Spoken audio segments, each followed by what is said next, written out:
Ibigcwele imingi yembambo ihholo ekwidolophu yaseCumakala, amagosa aseburhulumenteni, amalungu ebandla nabahlali beze kukhumbula ubomi benkokheli uBhishophu uGqirha John Bolana. Lo bhishophu wesihlanu weBantu Church of Christ wagcotywa njengebhishophu ngonyaka ka-2001 engena ezihlangwini zikaBishop Monki. Unyana wakhe uNcedo Bolana umchaza njengomntu obenothando nobubele. Khule utata esithanda kakhulu engekho nto angazange asenzileyo. Phofu nangosesibadala sitshatile sinabantwana. We still cry on him. Wesidibana nengxaki asincede. Umuntu supportive. Utata kakhulu. Uthanda into entle. Usifundisile. Sonke sisi-graduates ekhaya. Akekho nomnye graduate. Ngenxa yala ngwevu. Ibingumntu sisi oyinto yonke andikwazi uba ndingamchaza ngegama elinye ndithi liyamfitha. Beyinto yonke ukuthi kodwa kube ngizokugqibela. Nangoku ephumla nje uphumla usister wam ehleli naye apha ewardini from round about 11:30 ehleli naye apha ewardini up until the last hour or the last minute at 6:20 on the day on the 3rd of February 2026. That proves ukuthi ubengumntu onjani kuthi and simthanda nathi. Uthando lwakhe aluphelelanga kusapho lakwaBolana nje kuphela, ebelithandazwe elifuna ukubona impucuko kwimo yentlalo nokutshintsha kwezimilo. Umfundisi uSiya Mneno we-Moral Regeneration Movement uthi uBishop Bolana ebekholelwa kakhulu kwiinkqubo ebezithe qulu ukwenziwa ngulo mbutho.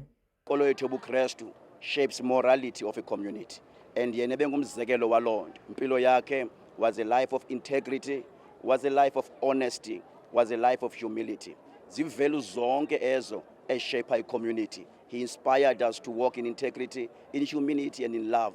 Wayengumuntu ofuna ilizwe liphile ngesidima. Indlela aphile ngayo khange be imfundiso ukuthi sodwa, but kodwa even to leaders of this country ibe inspiration, because he was a man of morals, of ethics and of integrity. That was not just a lesson to us as ministers of the gospel, but that is a lesson even to leaders in government, in different sectors, abanye in business, esikolweni. Impilo yakhe ibingemzekelo omhle. May his soul continue to rest and the legacy yakhe live on beyond his time. Usodolophu wase-Amahlathi uKhosi Nongqayi uthi lo bhishophu noyinzalelwane yakule ndawo ebencedisa kwiinkqubo zikarhulumente zokuphucula ubomi babahlali bakulo masipala. Ebebonisa ekhuthaza emane esithi ufuna ukubona umasipala wakokwabo ephuhla ngandlela zonke efana nazo zonke indawo ukuze bathi abantu balapha bayibone inkululeko, bambone uThixo nemisebenzi yakhe.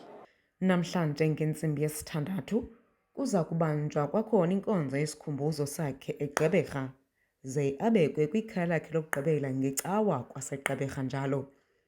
uBishop Bolana uza kungcwatywa ngomngcwabo okhethekileyo. Kulindeleke ukuba iflegi yeli loMzantsi Afrika ibhabhele ezantsi ngomhla womngcwabo.